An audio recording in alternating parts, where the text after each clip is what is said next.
Hello dears, हम कर रहे हैं प्रॉब्लम सॉल्विंग सेशन। आज पहला सेशन है। हम स्टार्ट कर रहे हैं एंड से, यानी लास्ट चैप्टर से।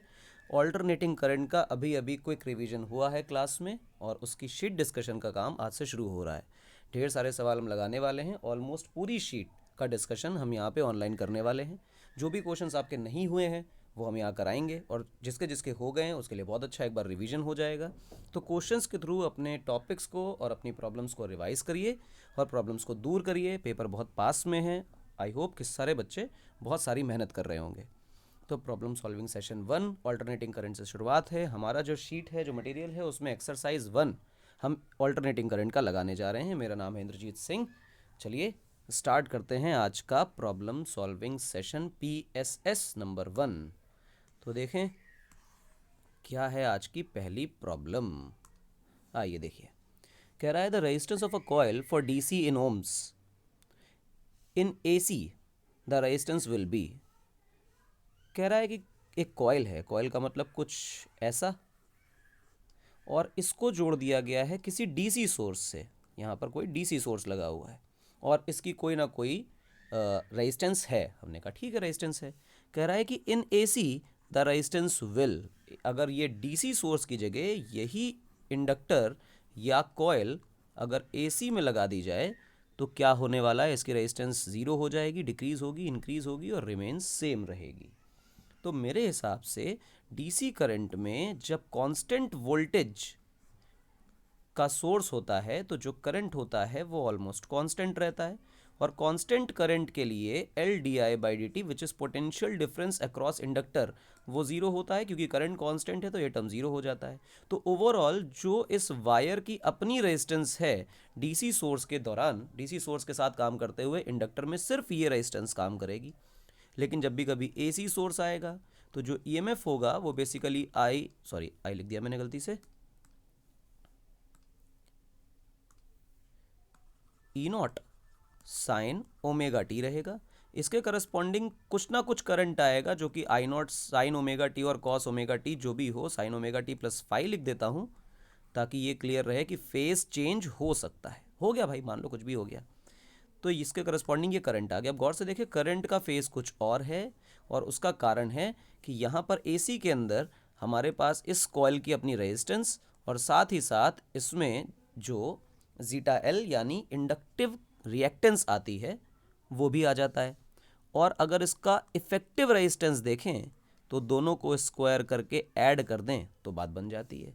ये है हमारा इम्पिडेंस या फिर इफेक्टिव रेजिस्टेंस। गौर से देखें, सारी क्वांटिटीज़ नॉन नेगेटिव हैं। तो एसी के अंदर जो इफेक्टिव रेजिस्टेंस बन रही है वो डीसी के अंदर जो रेजिस्टेंस थी उससे ज़्यादा हो रही है, क्योंकि ये एक्सएल या जीटा एल वाला जो टर्म है ये एक्स्ट्रा आ रहा है। आई होप क्लियर होगी ये बात। तो मेरे हिसाब से इंक्रीज होने वाली है वैल्यू। आई होप क्लियर है। अगले क्वेश्चन की तरफ आए।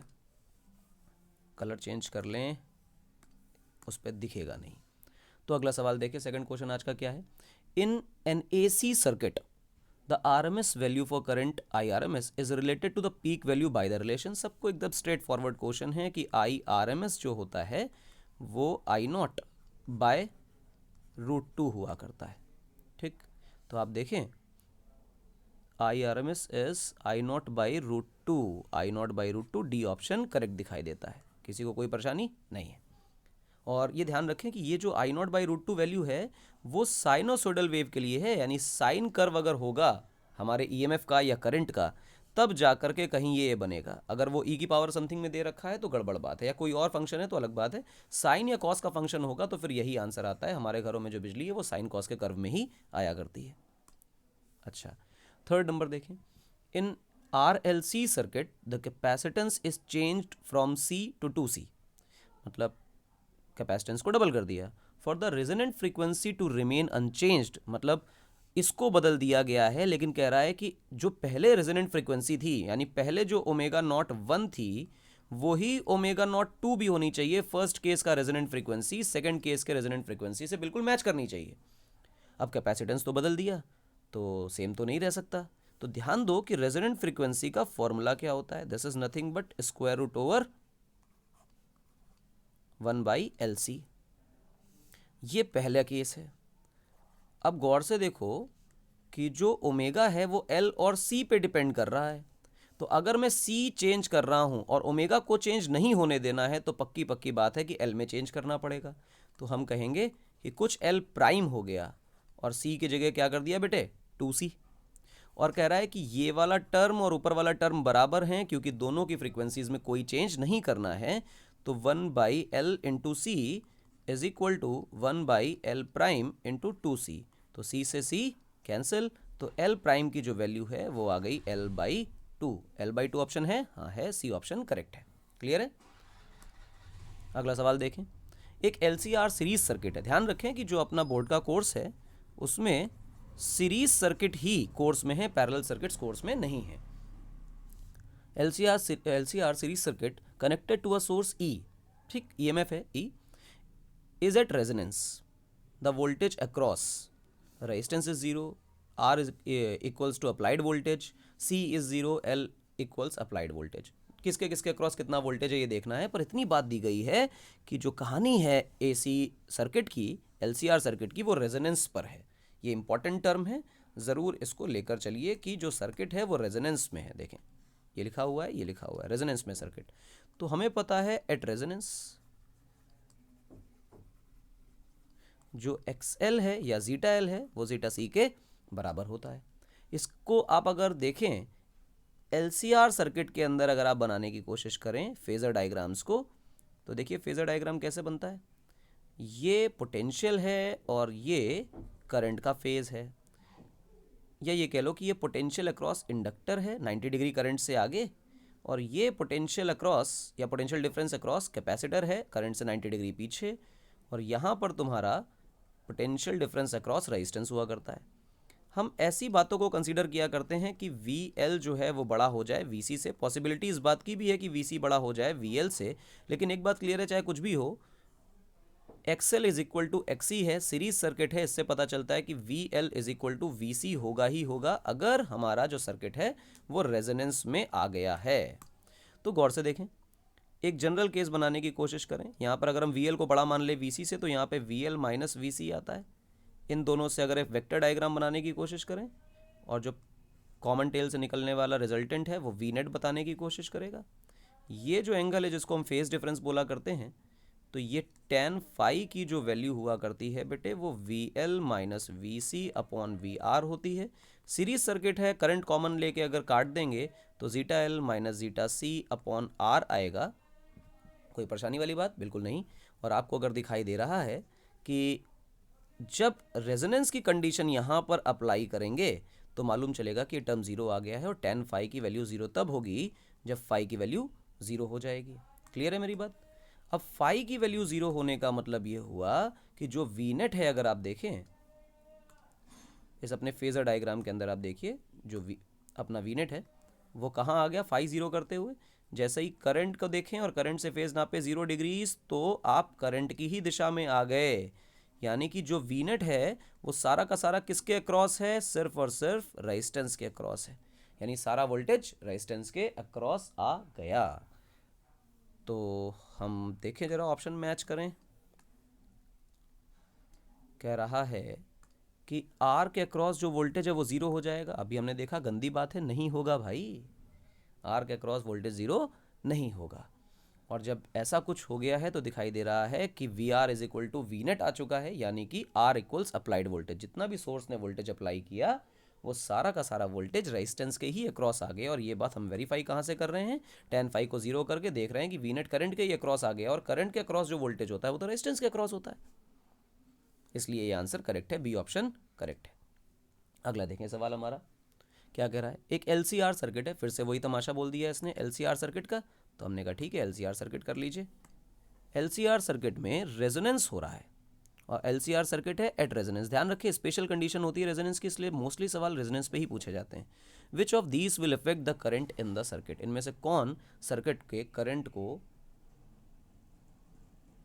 रिस्पॉन्ड करेगा या इफेक्ट करेगा। तो एक बात क्लियर है कि हम सब जानते हैं कि जब हम रेजोनेंस की कंडीशन देखते हैं, कलर चेंज कर लूँ थोड़ा सा, लाइट कर लिया जाए क्या, वाइट कर लेते हैं। At resonance omega L is equal to 1/ओमेगा सी, यानी जीटा एल बराबर जीटा सी ये होता है। और ऐसे समय पे जो इम्पिडेंस हुआ करता है, अगर आप देखें इम्पिडेंस का रियल फॉर्मूला है R square plus zeta L minus zeta C का होल स्क्वायर्ड। और हम देख रहे हैं कि जब ये दोनों बराबर हो गए तो टर्म ज़ीरो हो गया, यानी इम्पिडेंस की वैल्यू जो है वो आर के बराबर है। और इस कंडीशन में जो इम्पिडेंस होता है वो मिनिमम हुआ करता है। ठीक है भाई, इम्पिडेंस मिनिमम है और आर के बराबर है। और अगर मैं कहूँ कि करंट क्या होता है तो तुम कहोगे करंट तो अप्लाइड वोल्टेज अपॉन इम्पिडेंस होता है। और अगर सर्किट रेजोनेंस में है तो रेजोनेंस के समय पे इम्पिडेंस की वैल्यू आर के बराबर है, यानी अप्लाइड वोल्टेज इम्पिडेंस की जगह आर रख दिया। तो गौर से देखिए करंट को चेंज कौन कर रहा है, सिर्फ और सिर्फ रेजिस्टेंस ओनली, यानी कि ए ऑप्शन इसका करेक्ट है, रेजिस्टेंस ओनली। कोई दिक्कत तो नहीं, इजी है। आगे बढ़ जाएं। देखिए बच्चा, Fleming left hand and right hand rules are used in. Fleming left hand rule हमारे पास होता है कोई, और फ्लेमिंग का राइट हैंड रूल होता है, जिसको हम किस में इस्तेमाल करते हैं ध्यान रखें। फ्लेमिंग का जो लेफ्ट हैंड रूल है ये रूल बताता है कि कोई अगर करंट कैरिंग कॉइल किसी बी फील्ड में रखी है तो उस करंट कैरिंग कॉइल पे टॉर्क भी निकाल सकते हैं। और इससे ये पता चल जाता है कि कोई करंट कैरिंग वायर है और उस वायर में करंट फ्लो कर रहा है और कहीं कहीं बी फील्ड है, तो ये बी फील्ड की वजह से इस करंट कैरिंग वायर पे जो फोर्स होगी वो कहाँ होगी, फोर्स की डायरेक्शन बताने का काम लेफ्ट हैंड रूल करता है। और राइट हैंड रूल जो है बेटा वो ये बताने की कोशिश करता है कि अगर मेरा current carrying wire, current carrying तो नहीं बोलना चाहिए अभी, अगर मेरा लूप मैग्नेटिक फील्ड में मूव कर रहा है और बी फील्ड किसी दिशा में है, तो इससे इंड्यूस होने वाला जो करंट है स्ट्रेट सेगमेंट में, सर्कुलर लूप ना मान के ऐसा लूप भी बनाया जा सकता है, तो किसी एक स्ट्रेट सेगमेंट में जो इंड्यूस करंट है वो कहाँ होगा, किस डायरेक्शन में होगा। ठीक है, तो दोनों के दोनों रूल्स का इस्तेमाल जो है वो हम लोग डीसी करंट के लिए किया करते हैं। ठीक, फोर्स कहाँ लग रही है, तो हम कहेंगे कि जब डीसी मोटर पढ़ते हैं तो मोटर में हम कहते हैं करंट फ्लो कराते हैं तो फोर्स एक्सपीरियंस होता है, और फोर्स की वजह से जो लूप होता है हमारा घूम जाता है, कॉइल घूम जाती है। तो फोर्स की डायरेक्शन निकालने का काम हम तब कर रहे होंगे जब हम मोटर का काम कर रहे होंगे, और मोटर भी कौन सी, डीसी। और राइट हैंड रूल का काम इंड्यूस्ड करंट की डायरेक्शन निकालने के लिए होता है। और इंड्यूस्ड करंट की डायरेक्शन अगर आप देखें एसी में कॉन्टीन्यूसली बदलती है, हम इसलिए उसका काम नहीं करते हैं, और वो डीसी जनरेटर में इस्तेमाल होगा, डीसी डायनामो में इस्तेमाल होगा। तो देखिए सी ऑप्शन आपको दिखाई दे रहा है, तो हमारा ऑप्शन सी करेक्ट है कि लेफ्ट हैंड रूल का इस्तेमाल हम डीसी मोटर में और राइट हैंड रूल का इस्तेमाल डीसी जनरेटर में। ठीक, ये याद रखेंगे, इंपॉर्टेंट क्वेश्चन है क्योंकि इसमें बच्चा गलती कर देता है। ये करेक्ट है, क्लियर है। अगले टर्म पे आ जाइए, अगला क्वेश्चन हमारा सवाल कह रहा है the time taken by the current to rise to 0.63 of its maximum value in DC circuit containing inductance and resistance depends on। तो भाई कभी भी LR सर्किट आपने पढ़ा हुआ है, लेकिन ये जो LR सर्किट आप AC में पढ़ा करते हैं, ये दो तरह से LR सर्किट्स हुआ करते हैं। एक तो LR सर्किट होता है बेटा AC में और एक होता है DC में। हम जब LR सर्किट अभी AC में AC का पढ़ के आए हैं, DC वाली कहानी जो है वो करंट इलेक्ट्रिसिटी में पढ़ाई जाती है, वहाँ का सवाल यहाँ डाला हुआ है बच्चों को कंफ्यूज करने के लिए। तो सबको कुछ बातें पता होनी चाहिए, वो ये है कि जब ग्रोथ ऑफ करंट हुआ करती है LR सर्किट में, DC के अंदर बता रहा हूँ, तो जो करंट का फॉर्मूला होता है उस करंट का फॉर्मूला होता है I not 1 minus e raise to power minus R by L into t. ठीक है, और ये जो L बाई R लिखा हुआ है ये बेसिकली टाउ कहलाता है, जिसका नाम होता है टाइम कांस्टेंट, या फिर इसका एक खुल के नाम होता है इंडक्टिव टाइम कांस्टेंट। और इंडक्टिव शब्द सिर्फ इसलिए लगा दिया है कि आरसी सर्किट भी डीसी में पढ़ाया जाता है। तो गौर से देखें, यहां पर अगर मैं t की वैल्यू को 1 टाउ के बराबर रख दूं, यानी कि L बाई R के बराबर रख दूं, तो गौर से देखिए I की value I not 1 minus e raise to minus R by L into L by R, और ये सारा कट के आंसर आएगा 1। ठीक है ना, तो आंसर आएगा I नॉट 1 माइनस ई की पावर माइनस 1। इसको आप सॉल्व करेंगे तो ये वैल्यू 0.63 इंटू आई नॉट बन जाएगी, मैक्सिमम वैल्यू का 63% है। क्लियर है मेरी बात? आप देखें गौर से किन दो फैक्टर्स पर ये बातें डिपेंड कर रही हैं, आर और एल पर डिपेंड कर रही हैं। मेरे हिसाब से आर और एल पे डिपेंड कर रही हैं, ठीक। और आर और एल पे डिपेंड कर रही हैं, पर इनका फंक्शन क्या होगा तो आपको दिखाई दे रहा है कि एल बाई आर, ये जो टाइम कांस्टेंट है, ये टाइम कांस्टेंट डिसाइड कर रहा है ना कि एक टाइम कांस्टेंट पर 63% ऑफ द मैक्सिमम वैल्यू हो जाता है। और टाइम कांस्टेंट एक्चुअली क्या है? That is L by R. तो देखें सी ऑप्शन में लिखा हुआ है time constant is L by R. तो इस क्वेश्चन का आंसर सी है। 63% होने के लिए कौन रिस्पॉन्सिबल है? टाइम कांस्टेंट, यानी एल बाई आर। ठीक है, ये फॉर्मूला अगर किसी ने नहीं पढ़ा है तो एक प्रॉब्लम की बात है कि आपने growth and decay of current in inductor नहीं पढ़ा। ये गंदी बात है। एलआर सर्किट आपको करंट इलेक्ट्रिसिटी में पढ़ के आना चाहिए था। 8 नंबर क्वेश्चन देखें, कह रहा है कि एक बल्ब है एंड अ कैपेसिटर, बल्ब का मतलब सिंपल रेजिस्टेंस है, and a capacitor are connected in series to a source of alternating current. Source कैसा है बेटा? एसी सोर्स है। If its frequency is increased while keeping the voltage of the source constant, then bulb will, ध्यान रखें frequency को बढ़ा दिया गया है लेकिन वोल्टेज उतना ही रखा गया है। तो पूछ रहा है कि जो बल्ब है हमारा, ये क्या करने वाला है? मोर इंटेंस लाइट देगा, लेस इंटेंस लाइट देगा, मतलब लाइट का अमाउंट कम कर देगा, सेम इंटेंसिटी की लाइट देगा पहले के जैसे, या फिर रेडिएशन ही बंद कर देगा, अपने से लाइट ही नहीं निकालेगा। क्या किया जाए भाई? सोच कर देखो क्या होने वाला है। ध्यान रखना बेटे कुछ छोटी छोटी सी बातें, कि आपके पास एसी सोर्स है, ईएमएफ जो है वो होता है ई नॉट साइन ओमेगा टी, ठीक। और अब की बार जो आपने किया इसको ओमेगा 1 कर लीजिए, तो ये साइन ओमेगा 2 टी। कह रहा है कि जो ईएमएफ है वो सेम रखा गया है, वोल्टेज जो है सोर्स का वो सेम है, लेकिन फ्रीक्वेंसी को इंक्रीज कर दिया गया। कह रहा है ओमेगा 2 जो है वो ओमेगा 1 से ग्रेटर है। क्लियर है मेरी बात? ओके। अगर आप ये ई नॉट को देखें तो ई नॉट की वैल्यू बी ए ओमेगा हुआ करती है। अगर आप ओमेगा को इंक्रीज करते चले जाएंगे तो जो पीक वैल्यू है वो बढ़ती चली जाएगी, और अगर पीक वैल्यू बढ़ रही है तो मेरे हिसाब से वोल्टेज बढ़ रहा है, तो पावर बढ़ रही है, और पावर बढ़ रही है मतलब पीक वैल्यू बढ़ रही है तो पावर बढ़ रही है, और अगर पावर बढ़ रही है तो इंटेंसिटी ज़्यादा हो जाएगी, यानी ए ऑप्शन करेक्ट है। ठीक है ना?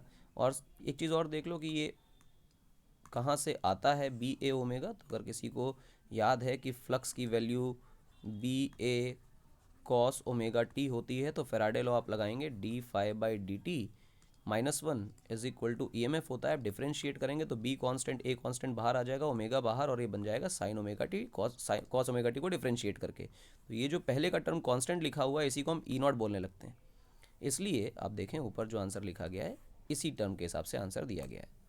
देखे भाई अगला सवाल क्या कह रहा है कि एक एल सर्किट है, if resistance increases quality factor will, resistance अगर बढ़ेगा तो क्वालिटी फैक्टर का क्या होगा? देखें गौर से। तो क्वालिटी फैक्टर का अगर फॉर्मूला किसी को याद हो तो 1/r √L/C हुआ करता है। मैं L/C के फैक्टर को छोड़ देता हूँ क्योंकि उसने पूछा है रेजिस्टेंस है, सिर्फ रेजिस्टेंस बदला गया है। तो Q फैक्टर को आप अगर देखें तो आपको दिखाई देगा इन्वर्सली प्रोपोर्शनल टू R है, और कह रहा है कि R अगर बढ़ाया जा रहा है तो Q फैक्टर पक्का पक्का घटेगा, डिक्रीजेस फाइनाइटली, घट जाएगा, यानी बी ऑप्शन करेक्ट है। अगले पे आइए। फिर कह रहा है कि AC सोर्स है, फेज वोल्टेज V है और करंट है I, तो पावर डिसिपेटेड क्या होगी? तो मतलब इससे स्ट्रेट फॉरवर्ड क्वेश्चन तो मेरे हिसाब से कभी भी नहीं बनाया जा सकता है, क्योंकि आप जानते हैं कि पावर का फॉर्मूला चुपचाप से VI होता है, चाहे ये फेज वोल्टेज हो और चाहे जो भी वोल्टेज हो, पावर का फॉर्मूला इज VI। तो ए ऑप्शन करेक्ट है, स्ट्रेट फॉरवर्ड क्वेश्चन है, फॉर्मूला पूछा गया है इसके अंदर। अगला देखें 11 नंबर क्वेश्चन, कह रहा है which of the following will have the dimensions of time.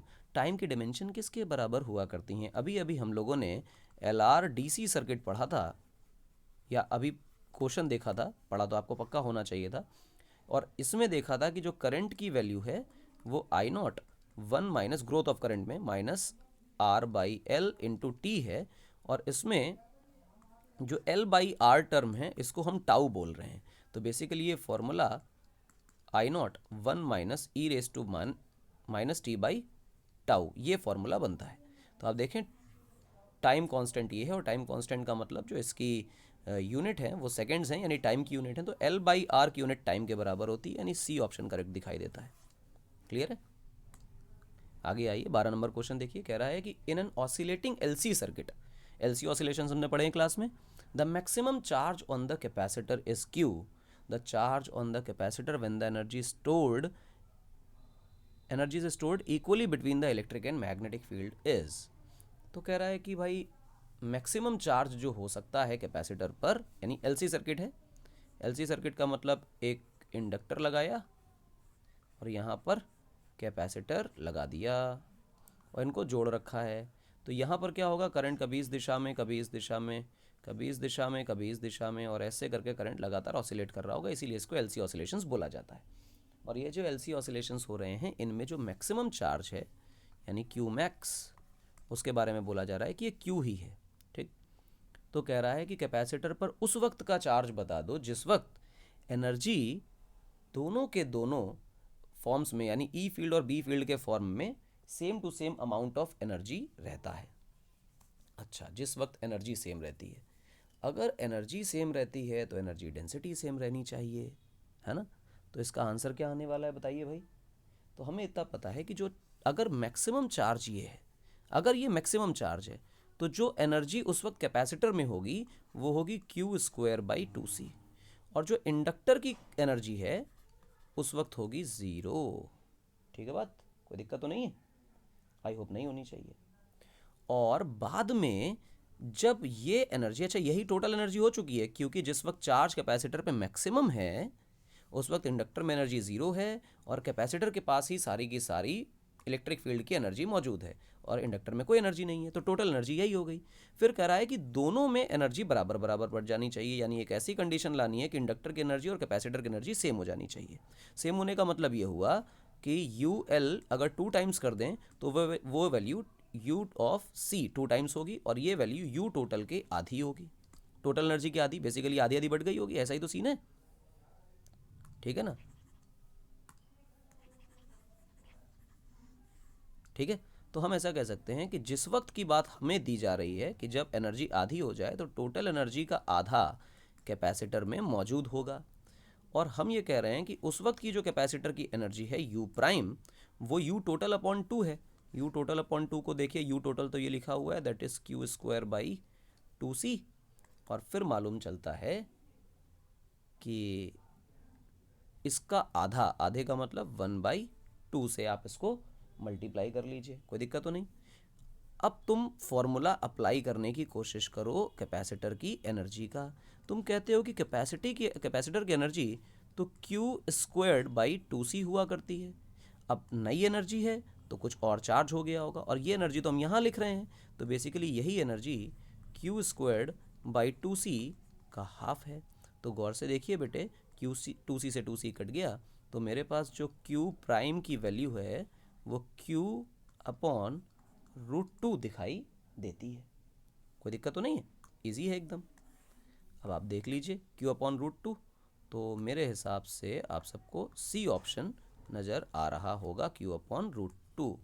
किसी को क्वेश्चन नहीं समझ आया है तो दोबारा सुन लीजिए कि जिस वक्त कैपेसिटर पे चार्ज मैक्सिमम होता है उस वक्त सारी फील्ड इलेक्ट्रिक फील्ड होती है, और उस वक्त अगर सारी एनर्जी इलेक्ट्रिक फील्ड की एनर्जी में है तो इंडक्टर की एनर्जी ज़ीरो हो गई, जो कि मैग्नेटिक फील्ड के फॉर्म में स्टोर होती है। अब कह रहा है उस वक्त की एनर्जी की बात करो, उस वक्त के चार्ज की बात करो जिस वक्त दोनों में एनर्जी बराबर बराबर है, यानी उसी टोटल एनर्जी का आधा आधा दोनों में बढ़ गया है, यानी पुरानी वाली एनर्जी का आधा आज के समय में कैपेसिटर के पास मौजूद है। ये आपके पास इक्वेशन लिखी हुई है। ठीक, और आज एनर्जी एक्चुअली कितनी होगी, तो हमने माना कि आज के टाइम पर चार्ज इसके पास क्यू प्राइम है, तो क्यू स्क्वायर बाई 2c आज की एनर्जी है, और ये एनर्जी तो इसके बराबर है। हमने इसको इक्वेट कर दिया, c से c कटा, 2 से 2 कटा, क्यू प्राइम की वैल्यू आपके सामने। अगला देखें 13 नंबर क्वेश्चन। 13 नंबर क्वेश्चन आपसे ये कहने की कोशिश कर रहा है कि पावर फैक्टर है AC का, जिसमें रेजिस्टेंस R है, इंडक्टर L है, connected in series and angular frequency velocity लिख दी इसमें गलती से, बेसिकली वो फेजर डायग्राम के रिस्पेक्ट में एंगुलर वेलोसिटी लिखी है और वो SHM के करस्पॉन्डिंग एंगुलर फ्रीक्वेंसी बन जाती है, ठीक है ना। तो टर्म गलत नहीं है, अलग रेफरेंस में लिखा है। कह रहा power factor of an AC having resistance R, inductor L और एंगुलर फ्रीक्वेंसी ओमेगा है। तो बेसिकली सिंपल LR सर्किट है। मैं करंट को यहाँ पे मान लूँ तो LR सर्किट के अंदर जो L होता है उसके अक्रॉस जो वोल्टेज होता है वो 90 डिग्री करंट से आगे होता है और रेजिस्टेंस के अक्रॉस जो वोल्टेज है वो करंट के ही फेज में रहा करता है। अब इससे अगर मैं एक बढ़िया सा पैरेललोग्राम बनाऊं और रिजल्टेंट ड्रॉ करने की कोशिश करूं, दिस इज वी नेट, तो मेरे हिसाब से करंट का और वी नेट का जो फेज डिफरेंस है वो फाई है, ठीक है। और अगर मैं यहाँ से कॉस फाई निकालने की कोशिश करूं तो कॉस फाई होता है बेस अपॉन हाइपोटेन्यूस, और बेस की वैल्यू देखो तो वी आर है और हाइपोटेन्यूस की वैल्यू जो है वो वी नेट है। अब अगर मैं वी नेट लिखने की कोशिश करूं तो सबको ये बात पता है कि वेक्टर्स की तरह SHM की इक्वेशंस को ऐड किया जाता है।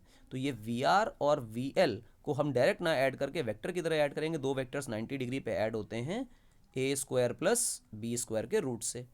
तो बेसिकली मेरे लिए ये बन गया, बेसिक आंसर आया V R upon square root over V R square plus V L squared. कोई दिक्कत तो नहीं है?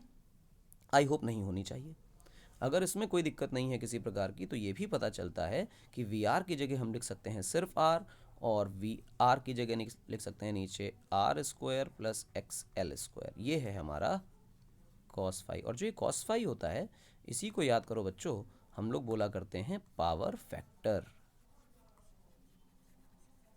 ठीक है ना। अब मैच करना है।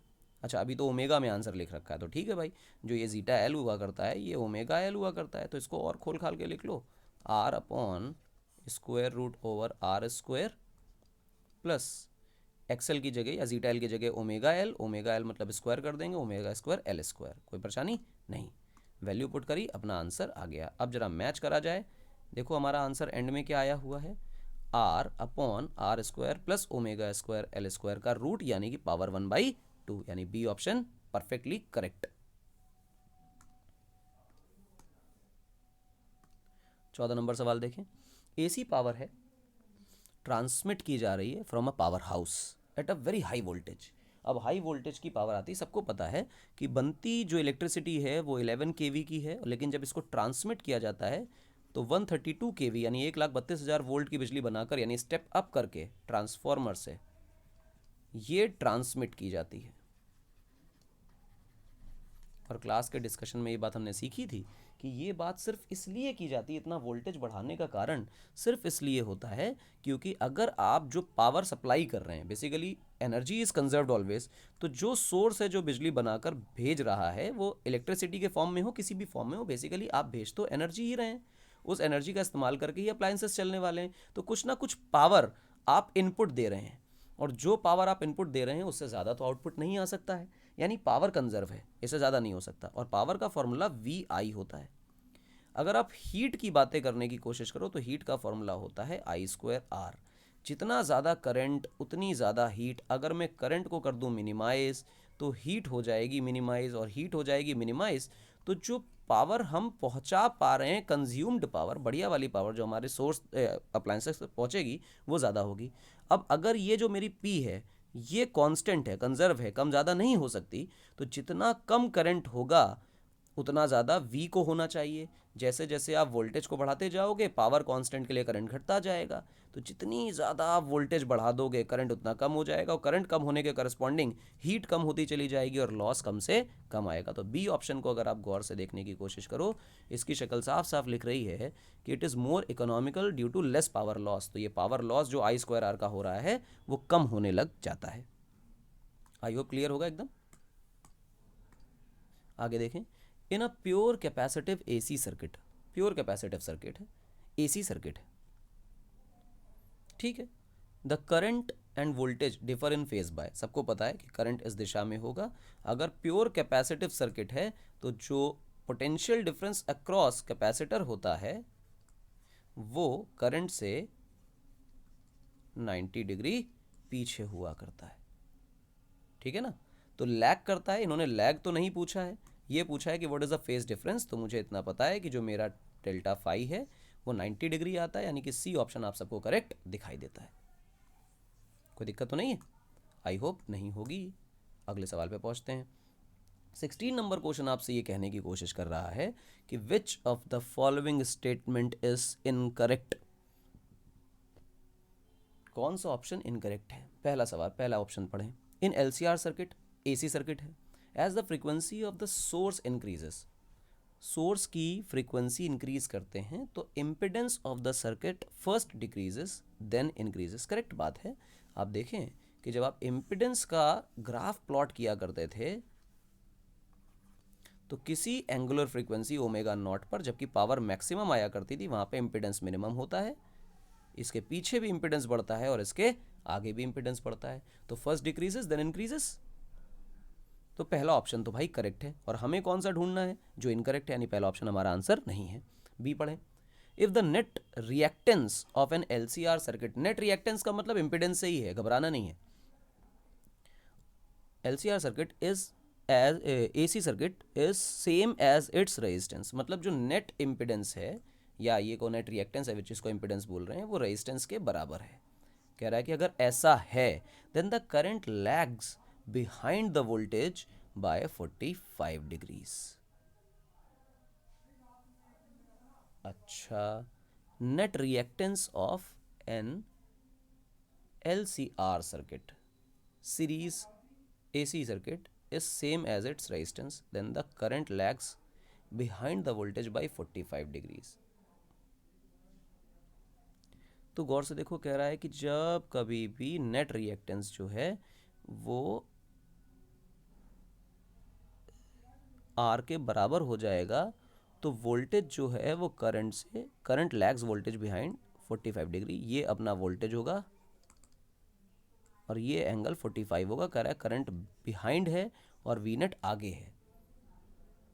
क्या ऐसा होता है? मेरे हिसाब से तो आपको दिखना चाहिए कि जो आपका आई है और जो आपका यहाँ पे वी एल है, यहाँ पे वी सी है, इस डायरेक्शन में वी आर है, ऊपर की तरफ हम मानते हैं कि वी एल माइनस वी सी आएगा, फिर यहाँ से ऐसे बनाते हैं, इसको वी नेट लिखा करते हैं, इसको फाई लिखा करते हैं, और फिर हम कहते हैं कि जो टेन फाई की वैल्यू है वो zeta L minus zeta C upon R है। और क्योंकि कह रहा है कि जो नेट रिएक्टेंस है बेटे वो आर के बराबर है, तो नेट रिएक्टेंस आर के बराबर का मतलब रेजोनेंस का केस हो गया। रेजोनेंस के केस में zeta L is equal to zeta C हुआ करता है, यानी कि ये चीज़ तो ज़ीरो आ जाती है, और जब ये ज़ीरो आती है तो जो तुम्हारा फाई है वो ज़ीरो हो जाता है। पर ये कह रहा है कि ये तो एंगल 45 है, यानी कि बी ऑप्शन जो है वो फॉल्स है, गलत लिखा हुआ है।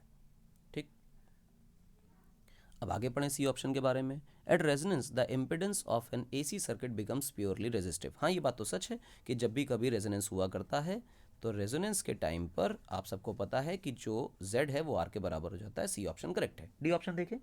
Below resistance, sorry below resonance voltage leads the current while above it current lags the voltage. Current leads the voltage, sorry, कह रहा है कि जो रेजोनेंस है उससे पहले की फ्रीक्वेंसीज में वोल्टेज लीड करता है और ज़्यादा फ्रीक्वेंसी पर करंट लीड करता है। अब आप देखें बात को, zeta L is omega L and zeta C is 1 by omega C, और हम लिख रहे थे कि zeta L minus zeta C upon R is phi.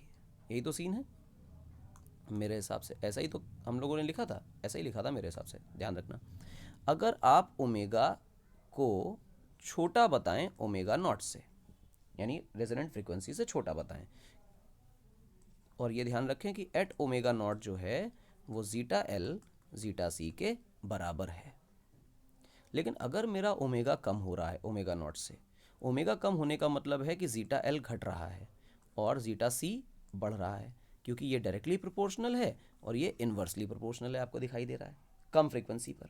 इसका मतलब ये हुआ कि जो वी एल है वो घट रहा है और जो वी सी है वो बढ़ रहा है। अब आप देखिए, आप फेज़र डायग्राम बनाइए, ये करंट का फेज़ है ये VL का फेज है, ये VC का फेज है, और क्योंकि हम पहले कम फ्रीक्वेंसी कंसीडर कर रहे हैं तो आपको दिखाई दे रहा है कि VC बड़ा हो जाएगा VL से, और यहाँ पे कहीं VR आने वाला है, तो जो नेट आप फेज बनाएंगे वैसे बनेगा और नेट वोल्टेज नीचे की तरफ आएगा। कोई दिक्कत तो नहीं। तो सर्किट जो है वो बेसिकली कैपेसिटिव सर्किट की तरह बिहेव करने लग जाएगा, और आप देखिए कि करंट लीड कर रहा है, करंट लीड कर रहा है EMF को। आप देखें कि क्या करंट लीड कर रहा है। ओहो, ये तो कह रहा है कि आप देखें कि कम फ्रीक्वेंसी पर क्या हो रहा है, below resonance voltage leads the current. गंदी बात अभी हमने देखा कि करंट लीड कर रहा है वोल्टेज को, ठीक उल्टी बात कर दी, बिलो रेजोनेंस। हमने बिलो रेजोनेंस का मतलब क्या था कि रेजोनेंस से कम फ्रीक्वेंसी पर हमने देखा कि करंट लीड करता है, वोल्टेज नहीं करता है, और ये भाई साहब कह रहे हैं कि वोल्टेज लीड कर रहा है, करंट लीड नहीं कर रहा है। इसका मतलब जो डी ऑप्शन है वो भी फॉल्स है। कोई दिक्कत वाली बात आई होप नहीं है। आगे बढ़ें, 17 नंबर क्वेश्चन देखें। कह रहा है कि रेजोनेंस है किसी सर्किट में, और उस रेजोनेंस के टाइम पर जो रेजोनेंस फ्रीक्वेंसी है या रेजोनेटिंग फ्रीक्वेंसी है वो F0 है। यही हम लोग पढ़ के चलते हैं। Now the capacitance is made 4 times, यानी कि पहले का C था और आज का C प्राइम जो है वो 4C हो गया है। Then the new resonance frequency will become, अब अगर आपको नई रेजोनेंस फ्रीक्वेंसी चाहिए तो वो कितनी हो जाएगी। तो मेरे हिसाब से पहले वाली जो रेजोनेटिंग फ्रीक्वेंसी होगी वो होगी स्क्वायर रूट ओवर LC, और इसने L चेंज करने के लिए नहीं बोला है, तो जो इंडक्टर है वो कांस्टेंट है, और आज का जो F0 प्राइम है वो बेसिकली हो जाएगा 1/√L/4C। 4C क्यों, क्योंकि आपका कैपेसिटेंस 4C हो चुका है। इसी को आप देखें तो 4 को बाहर निकालें रूट के तो ऐसा आ जाएगा, ये हो गया। और ये जो 1/√LC लिखा है ये चीज़ तो मेरा F0 हुआ करता है, तो जो F0 प्राइम है वो बेसिकली F0/2 बन गया है। तो F0/2 कहीं है, हाँ हमारे पास है, डी ऑप्शन दिखाई देता होगा, ये करेक्ट है। कोई परेशानी वाली बात नहीं। आगे बढ़ें, आगे बढ़ते हुए आपको दिखाई देगा 18 नंबर सवाल। The capacitor has capacitance C and reactance L। गौर से देखें, एक कैपेसिटर है जिसकी कैपेसिटेंस है C और उसकी रिएक्टेंस है X या जीटा जो भी बोल लो, तो जीटा C लिख लेते हैं इसको। जीटा C जो होता है वो 1/ωc होता है। कोई दिक्कत तो नहीं है। अब कह रहा है कि फ्रीक्वेंसी को डबल कर दिया गया तो रिएक्टेंस कितनी हो जाएगी। तो जीटा C प्राइम देखें, और कह रहा है कि जो फ्रीक्वेंसी है उसको डबल कर दें, यानी ओमेगा को 2 टाइम्स कर दें। तो आई होप आपको दिखाई देगा कि जीटा C/2 बचा, क्योंकि 1/ωc की जगह हमें जीटा लिखना है, सॉरी हाँ C लिख दिया मैंने गलती से, जीटा C लिखना है। इरेज कर लेते हैं, साफ सुथरा लिख लेते हैं। 1/ωc की जगह मुझे जीटा C लिखना है, तो ये जो 1/ωc है इसकी जगह आप चिपका दीजिए जीटा C। तो हमने जीटा C लिखा और नीचे जो 2 बचा रह गया मेरे हिसाब से जीटा C/2, यानी जीटा/2 इज़ द आंसर। तो ये जो X/2 लिखा हुआ है यही करेक्ट ऑप्शन है। अगला देखें 19 नंबर क्वेश्चन। 19 नंबर क्वेश्चन आपको फिर अच्छी बातें बताने की कोशिश कर रहा है। कह रहा है कि एक सीरीज रेजोनेंट सर्किट है। याद रखें सवाल ज़्यादातर रेजोनेंट सर्किट पे आते हैं, तो रेजोनेंस की कंडीशन की सारी बातें आपको याद होनी चाहिए। रेजोनेंस हो रहा है, रेजोनेंस होते समय दिमाग में एक बात रहनी चाहिए कि जो नेट वोल्टेज है वो पक्का पक्का V/R के बराबर आया करता है, क्योंकि जितना फॉरवर्ड वोल्टेज कैपेसिटर लगाएगा उतना बैकवर्ड इंडक्टर लगाएगा, या जितना backward voltage back EMF produce करेगा कैपेसिटर उतना ही फॉरवर्ड डायरेक्शन में EMF प्रोड्यूस करेगा इंडक्टर, जिसकी वजह से उन दोनों के अक्रॉस कोई नेट वोल्टेज नहीं आया करता है और सारा वोल्टेज इसके अक्रॉस हो जाया करता है। और जो फेज डिफरेंस है नेट करंट और नेट EMF में वो ज़ीरो हुआ करता है, यानी डेल्टा फाई ज़ीरो होता है। जो इम्पिडेंस हुआ करता है वो रेजिस्टेंस के बराबर हुआ करता है। सारी की सारी कहानी यानी उसके आधार कार्ड की सारी बातें लिख लेनी चाहिए या दिमाग में आ जानी चाहिए। अगला देखें, रेजोनेंट सर्किट है, उसमें LCR तीनों बातें हैं, तीनों एलिमेंट्स हैं। The resonant current is I, यानी रेजोनेंट करंट जो है वो I है, यानी I की वैल्यू जो है वो अल्टीमेटली V_net/R है, क्योंकि I की वैल्यू अल्टीमेटली V_net/Z हुआ करती है, और क्योंकि रेजोनेंस में काम हो रहा है इसलिए Z की वैल्यू को R के बराबर पुट कर दिया गया है। कह रहा है कि power dissipated in the circuit at resonance is, तो मेरे हिसाब से I²R इज़ द पावर।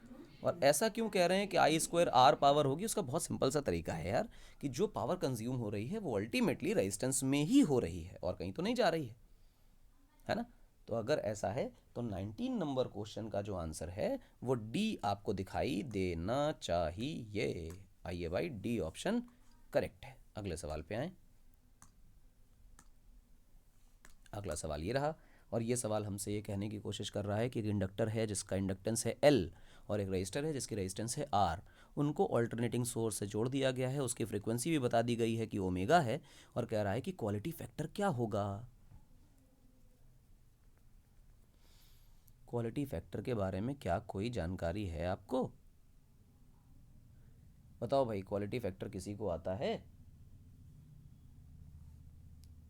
अगर किसी को क्वालिटी फैक्टर नहीं आता, मेरे हिसाब से आप सबको क्वालिटी फैक्टर जो पढ़ाया गया है या नॉर्मली क्लास में पढ़ाया जाता है वो LCR सर्किट का पढ़ाया जाता है। कई सारे फॉर्मूलाज होते हैं, लेकिन क्वालिटी फैक्टर का एक ही फॉर्मूला हम लिख कर चलते हैं, दैट इज़ 1/R√/L/C। ये पढ़कर चलते हैं। अब यहाँ पे C नहीं है, अब क्योंकि C नहीं है तो हम करें क्या? तो उसके लिए क्वालिटी फैक्टर का एक स्टैंडर्ड फॉर्मूला है, जो बाय डेफिनेशन क्वालिटी फैक्टर क्या होता है वो है। तो इसको आप नोट भी कर लीजिएगा, आई होप आपको याद नहीं होगा। पोटेंशियल ड्रॉप अक्रॉस कैपेसिटर और इंडक्टर।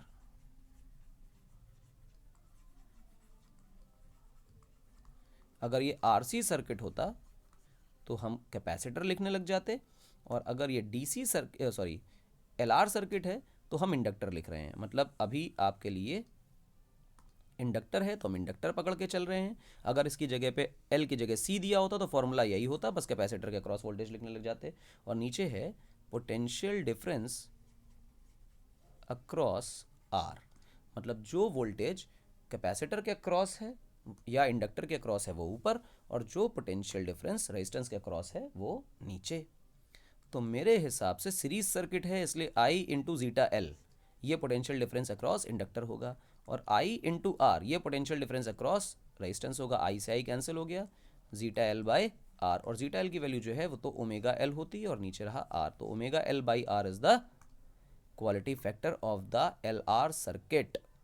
क्लियर है मेरी बात? आप देखें कौन सा है, ओमेगा एल बाई आर, यानी डी ऑप्शन आपको दिखाई दे रहा है कि वो बिल्कुल करेक्ट है।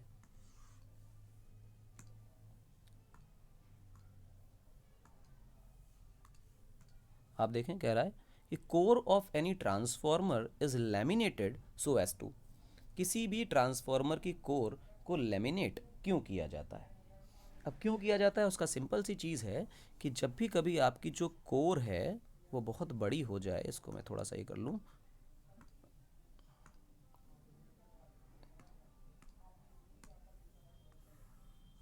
ये मान लो आपकी कोर थी, ठीक, ऐसी कोर होती नहीं है पर फिर भी एज्यूम कर लेते हैं कि ये हमारी कोई कोर है, और इसके अंदर इसको थोड़ा सा मोटा भी कर लेते हैं,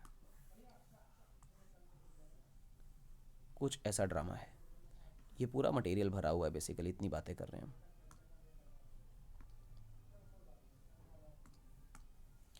और इसमें बड़े बड़े लूप्स में इलेक्ट्रॉन घूमने लग जाएंगे। अब ये बड़े बड़े लूप में जब इलेक्ट्रॉन घूम रहे हैं तो I into a magnetic moment develop कर रहे हैं, ठीक।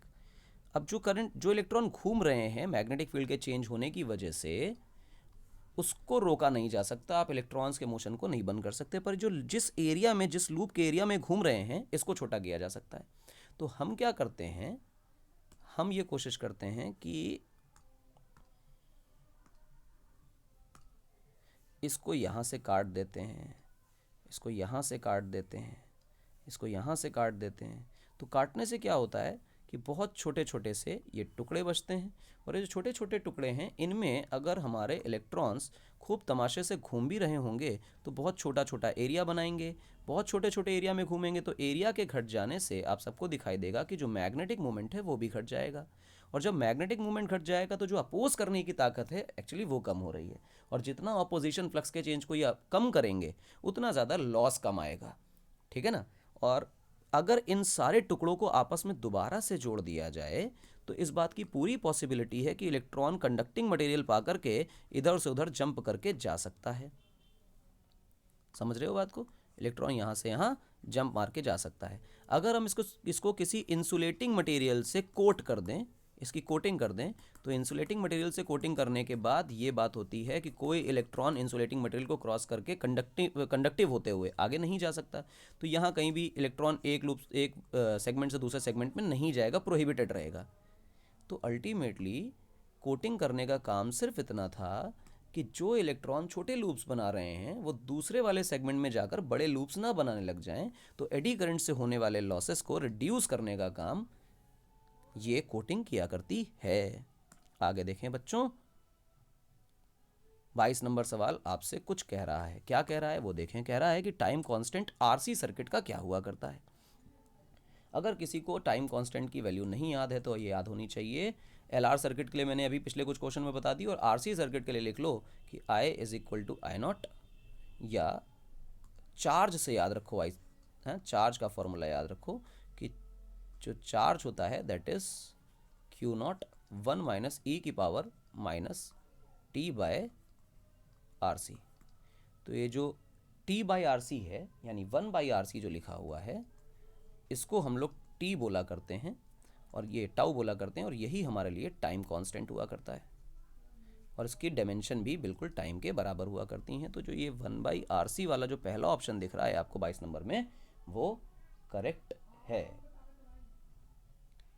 1 by R C, 1 by R C नहीं, मैंने गलत बोल दिया, सॉरी। ये जो आर सी है, आर सी ये टाइम कांस्टेंट कहलाता है।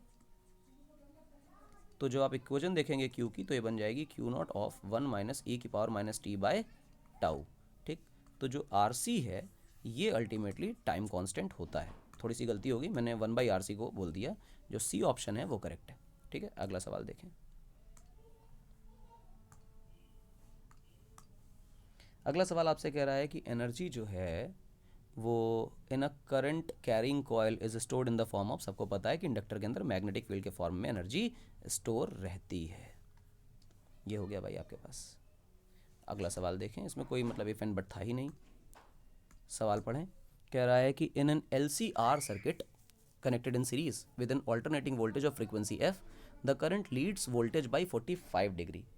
यानी कि अगर करंट इस फेज में है और नेट वोल्टेज उससे 45 डिग्री पीछे है, तो ये सब कुछ बना कैसे था, इसके बारे में थोड़े से सोचो तो तुम्हें दिखाई देगा कि करंट के अक्रॉस जो वोल्टेज है वो वोल्टेज अक्रॉस रेजिस्टेंस होगा, वोल्टेज अक्रॉस इंडक्टर ऊपर होगा, वोल्टेज अक्रॉस कैपेसिटर नीचे की तरफ होगा, और फिर आपको दिखाई दिया है कि यहाँ पे VC माइनस VL रहा होगा, नीचे आया होगा, और यहाँ से इसको बनाने के बाद ये V नेट निकला होगा। यही तो बात बोली गई है। कैपेसिटेंस की क्या वैल्यू है इस वक्त ये बताना है। तो मेरे हिसाब से अगर मैं यहाँ पे tan phi लिखने की कोशिश करूँ तो मैं VL माइनस VC ना लिख के VC माइनस VL लिखूंगा अपॉन VR लिखूंगा। करंट को कॉमन लेके काट दूंगा तो zeta L minus zeta C upon R लिखूंगा, और फाई की वैल्यू क्योंकि बोली गई है कि 45 दिखाई गई है आपको, तो आपको दिखना चाहिए कि tan 45, और दुनिया जानती है कि tan 45 की वैल्यू 1 होती है। This is equal to zeta C is 1 by omega C minus zeta L, इधर ये जीटा C नहीं जीटा L है, तो जीटा L की वैल्यू होती है ओमेगा L, और नीचे लिखा हुआ है R को उछाल के भेज दीजिए ऊपर।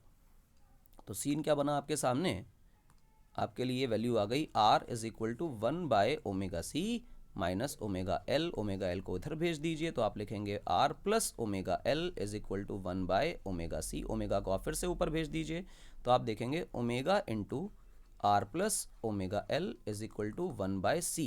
अब इसको उल्टा कर दीजिए तो C की वैल्यू जो है बन जाएगी 1 by omega into R plus omega L।